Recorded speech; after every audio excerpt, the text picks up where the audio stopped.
Welcome back to the Powder Coater podcast, and I have to say, it's good to be back.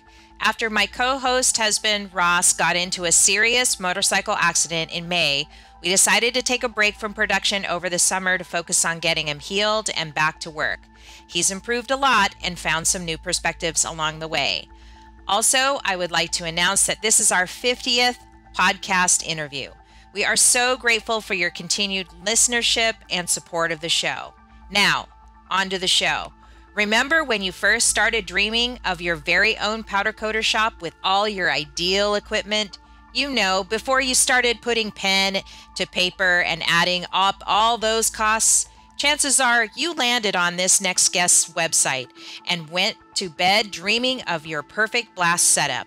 Today, Brandon Acker, president of Titan Abrasive, is here to talk about blasting, specifically reclaim systems. Perhaps your dreams could be in reach. In this topic not discussed before, I am excited to get into it. Get ready to level up your powder coater game.